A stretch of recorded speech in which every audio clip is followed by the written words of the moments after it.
For a character who seems so one note on paper, few of the kids in South Park have had as long or storied of a journey as Tweek Tweak. From his introduction as an anxiety-ridden classmate in Season 2 to his eventual rise to fan-favorite gay icon, it's not too hard to see why Tweek has stood the test of time, unlike some of his contemporaries. We have to do this stupid report, so...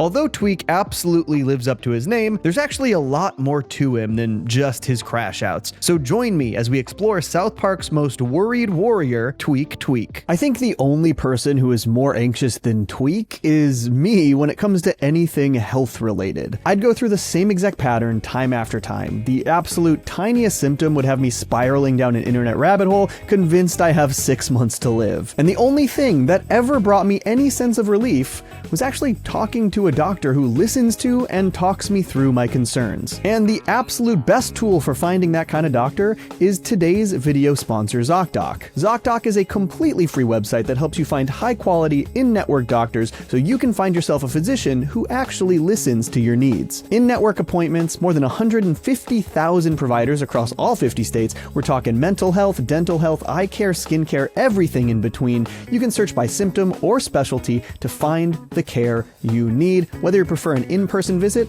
or a video appointment. There are easy-to-use filters so you can see what doctors take your insurance, filter by location. You can even see who is most highly rated by verified patients. And when you find the right doctor, you can immediately see their appointment availability, making it so easy to book with just the click of a button. Zocdoc appointments happen fast, usually within 24 to 72 hours of booking, and there are even same-day appointments available. No need to talk to anyone, just find the right fit and book within a few clicks. Stop putting off doctor's appointments and go to Zocdoc.com/Johnny2Cellos or click the link in the description to find and instantly book a top-rated doctor today.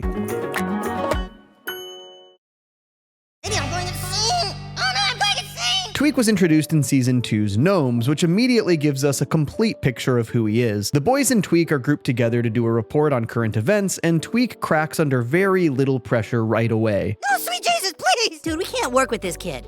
Messy hair, shirt buttons askew, random grunts and yelps. Just right off the bat, the picture of Tweek is crystal clear. A ball of anxiety who's ready to crumble at any moment. Tweek suggests that the boys do a report about the underpants gnomes that steal your underpants in the middle of the night. And of course, the boys are very skeptical that they even exist, though Tweek assures them that they're real. It's just that they only show up around 3:30 in the morning. Nobody else is awake, but Tweek doesn't sleep, ever. His anxiety keeps him up all night, and the presence of the gnomes obviously doesn't help. They took my underpants again? Soon they'll want my blood!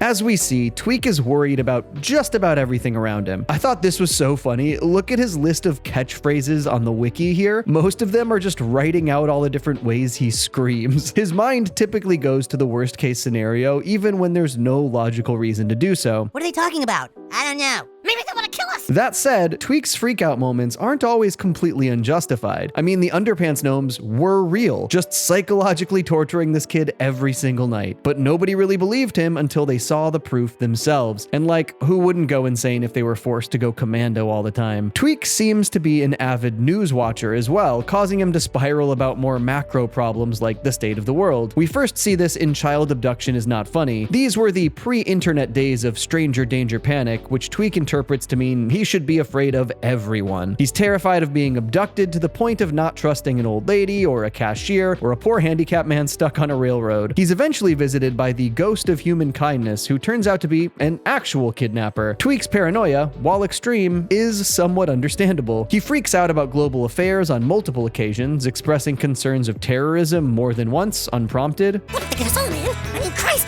If they can get to the Pentagon, they can get to us all, man! And famously, he panics about North Korea's nuclear missiles and put it down, which spurs a beef between Garrison Trump and Kim Jong-un, where Garrison specifically puts Tweek in the line of fire. More on that in a bit. But even when he's justified, he can blow problems out of proportion. And there's a very good explanation for why that is. You see, Tweek's parents, Helen and Richard, are both the complete opposite of Tweek. They own Tweek Coffee. Oh yeah, Tweek's last name is Tweek, by the way, spelled with an EA instead of two E's. His parents are scarily relaxed at all times, regularly taking on the demeanor of a soothing coffee commercial. Tweek Coffee is a simpler coffee for a simpler America.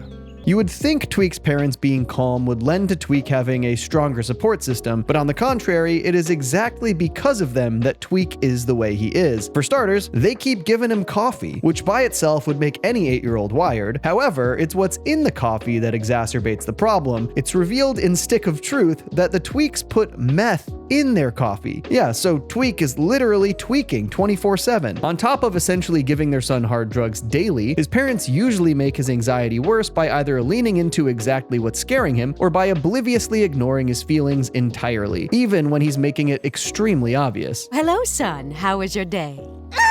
That's good. In Tweek vs. Craig, when Tweek asks his parents for advice on how to handle being challenged to a fight in school, his dad calmly recounts a story of when someone challenged him to a fight when he was a kid, but the story ultimately has no resolution or lesson for Tweek to learn from. Richard just says that a bigger kid wanted to fight and then moved away. The end. Completely useless anecdote. Again, in Child Abduction Is Not Funny, when Tweek is having his meltdown over stranger danger, his parents emphasize that he should trust no one, and his dad literally pretends to be a police officer at his bedroom door, pointing an unloaded gun at him just to prove a point about not trusting strangers. They also don't seem to have any clue that the meth-laced coffee is what makes their son so fidgety and on edge. They attribute Tweek's behavior to him having ADD and nothing else. On top of it all, Tweek's father in particular is extremely exploitative. In Gnomes, he tries to use Tweek and the boys to fight back against a corporate coffee shop opening up next door. He tells them what to say to fight back against big business, even though the boys have no clue what they're even arguing for. He just wants to use children for his own personal gain. It's an understandable gain to an extent, but it is exploitative nonetheless. In the same episode, he calmly suggests that they may have to sell Tweek off into slavery if they're unable to make ends meet, and it really does not seem like he's joking. Not the first time he says it, at least. He's also made it clear that he's very supportive of Tweek being gay when he and Craig get together, but not explicitly because he wants his son to be happy, rather because having a gay son was trendy and good for business. In Fractured But Whole, he encourages the new kid to help mend Tweek and Craig's relationship for this very reason. Speaking of, we also see Tweek working in the back of the coffee shop during the games, so I guess we can add child labor to the list as well. Tweek's parents, for all of their calmness, are kind of crappy parents when you lay it all out. Between daily doses of meth and caffeine and exploitation in the name of business, it's no wonder why Tweek acts the way he does. You guys never help me!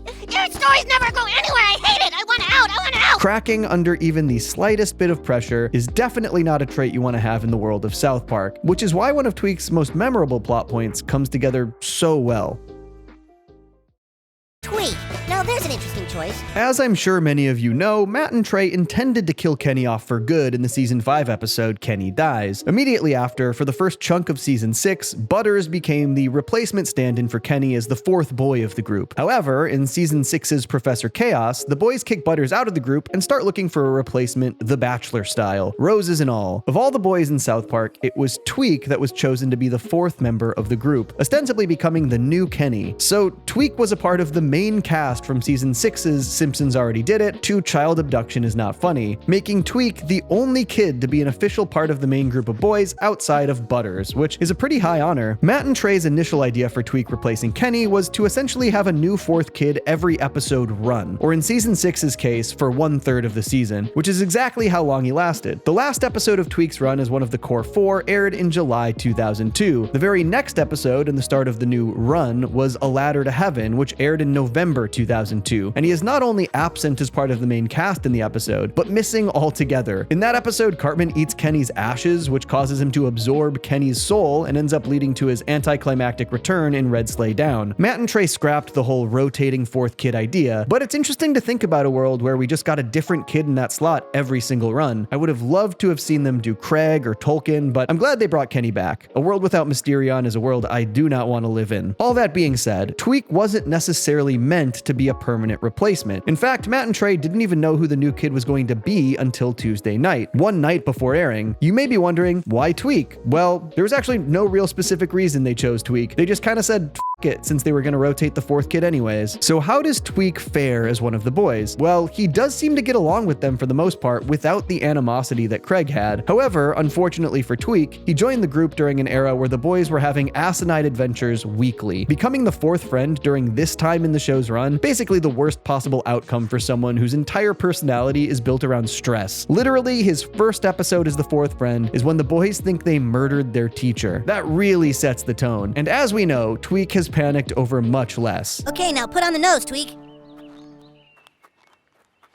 You do it. Despite Tweek's crash outs, the boys actually all really like Tweek. I mean, obviously they picked him, but they seem to welcome his company throughout this run. In Bebe's Boobs Destroy Society, Cartman tries to reshuffle the group to make room for Bebe and even suggests replacing Kyle instead of Tweek. When that gets shut down, he suggests Tweek as a backup, and the boys immediately shut that down too. But we want you to know that it's been really fun. Here's a watch and some peanuts. No way, Tweek's cool. Yeah. Which is kind of saying a lot. Tweek isn't treated like a disposable replacement by the group the way Butters was. Cartman, ironically, is the one who gets temporarily booted instead, which I guess tracks. Throughout Tweek's run as the new Kenny, he becomes worshipped by the Seaside as a god, accidentally gets a baby murderer freed from prison, gets kidnapped by Steven Spielberg and George Lucas, and becomes a Mongolian. A crazy resume for such a short period of time. Tweek stops being part of the main boys without explanation in-universe. I think we can headcanon that he just couldn't take the pressure of the boys' adventures, especially during this period of the show. Interestingly, it would kind of align with how Craig feels about the boys, though with Craig, it's more of a disdain for the boys' adventures, whereas with Tweek, it's out of pure anxiety. I don't think Tweek's experience with the gang made him dislike them. On the contrary, in Free Hat, he actually really steps up after Stan, Kyle, and Cartman are kidnapped by Steven Spielberg's crew. He tries to rally their club together all by himself to no avail, and shows up with a rocket launcher just to save the gang. Who gave Tweek a bazooka? I don't know, but it's a nice moment that showcases Tweek's underlying bravery and bond he's made with the broship. That depends on how reasonable we're all willing to be.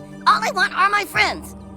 Wow. Well, most of them. Except for Cartman, you can keep him. Hi. No matter what happens, nobody likes Cartman. Tweek ends up not going through with using the rocket launcher, unfortunately, but for a moment, he showed real bravery. In fact, you could argue that he's one of the braver kids in South Park. I know that sounds counterintuitive given that he's always scared of everything, but the fact that he's terrified and showing up anyway, especially in moments like these where it's for people who really matter to him, it's admirable. And that's kind of who he is throughout the whole show. He doesn't want to deal with half the shit he has to deal with, but he powers through. He knows when it's time to lock in. Narratively, he was only ever meant to be temporary, but in universe, it makes total sense that Tweek just couldn't survive long-term exposure to the boys' insanity. For a kid who can barely handle choosing where to put a fake nose on a snowman, being thrown into cult worship, political scandals, kidnappings, and media frenzies is basically psychological warfare. The way Craig is always calling out the boys' absurdity, Tweek is the other side of the coin, where this stuff is actually traumatic for him. But those two sides of that coin actually complement each other quite well. You were right. I can do more than I think. Okay, so this is my third time breaking down Tweek and Craig's relationship. If you want more Creek, check out my Tweek x Craig video and my Craig character breakdown I dropped recently for more. This kind of accidentally became a trilogy. Looking at the relationship from Tweek's side of things, it's amazing how far Tweek has come just from being in this dynamic with Craig. When they plan to stage a breakup in front of the whole school, Tweek begins to crack under the pressure, like he does, insisting that he's not an actor and couldn't possibly do a good job at faking it. But Craig, being the rock that he is, gives Tweek a pep talk, instilling confidence in him to go for it. And as we know, he does way too good a job, getting even more into character than Craig could. I mean, this kid can just cry on cue. Obviously, in a way, he kind of fumbled because he did such a good job that everyone starts hating Craig. But the point stands that once again, Tweek knows when it's time to lock in. Remember when he made Ned cough up blood? Tweek locked in. Or when he performed a perfectly choreographed island dance? Tweek locked in. Tweek is truly unstoppable when he wants to be. Craig helps Tweek lock in yet again during Put It Down, where the entire episode Tweek is freaking out about North Korea. Craig suggests he send cupcakes to Kim Jong-un. See, he knows how to make cupcakes too. This kid just keeps locking in. The cupcakes are well received initially until Garrison Trump hops on Twitter. I know that kid, Tweek. He's f***ing with you, North Korea. Get a clue. I'll bet he took a dump in the batter. I hope all children of America will stand with Tweek in saying, "Go ahead and bomb us, Kim Jong-dong. We f***ing dare you." And Tweek's reaction is unfortunately still relatable almost a decade later. What? Why would he say that? It escalates and eventually North Korea straight up threatens to attack Tweek specifically, even launching a test missile right over his house. This situation is, by far, Tweek's most justified crash out. This episode highlights the recurring problem Tweek has always had. Tweek is stressed over a particular issue, real or perceived, and nobody takes him seriously. They tell him to calm down, or ignore him, or rub salt in the wound. His parents don't help, his friends don't help, nobody is able to hold space for Tweek's emotions. People aren't that into you, Tweek. They find you kind of annoying.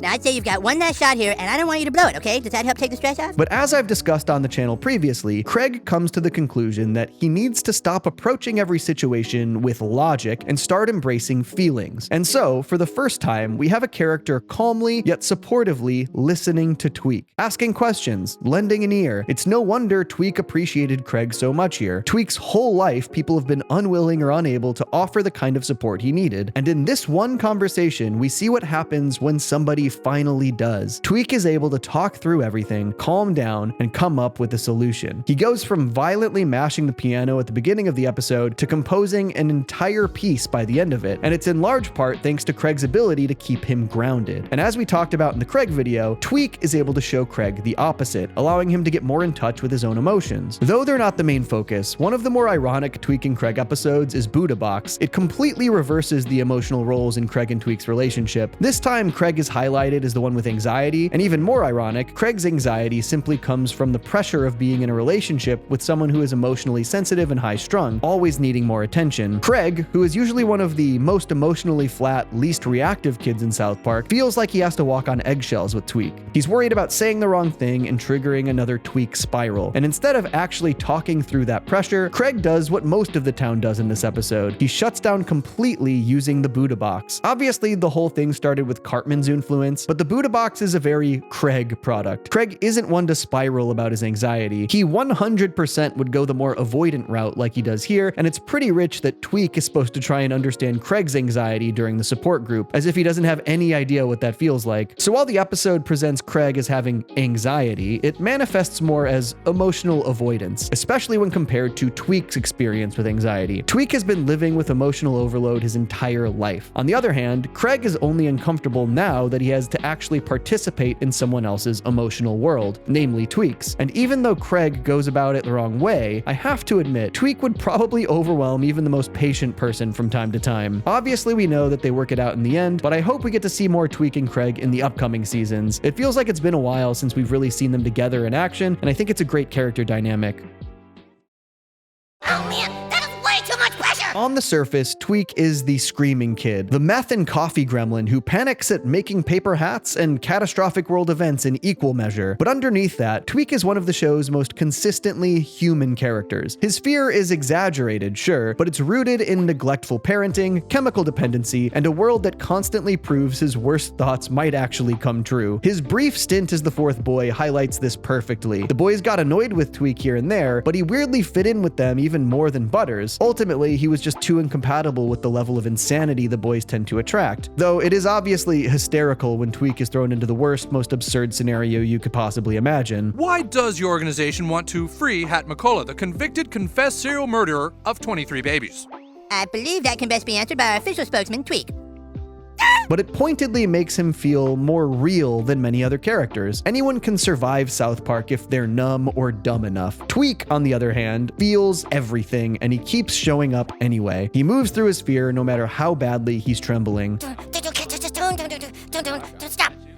Hammer time! And it's also why Creek works so well. Their polarizing personalities and worldviews balance each other out beautifully and hilariously. Tweek may never be a permanent main character, and honestly, that fits. I don't think he wants to be. He would be completely destroyed if he were. But that's what makes his continued relevance so impressive. He is, in many ways, relatable. Maybe not the constant shaking and grunting, but the very human reactions to the scary world around us. I'd argue most people are just pushing through their own fears in one way or another. Life gets hard, it gets terrifying sometimes. Tweek is a reminder that courage doesn't always look like competence or calm control, and that's okay. Sometimes courage is just locking in and doing the hard stuff, showing up every day. And in a town like South Park, that might be the bravest thing of all.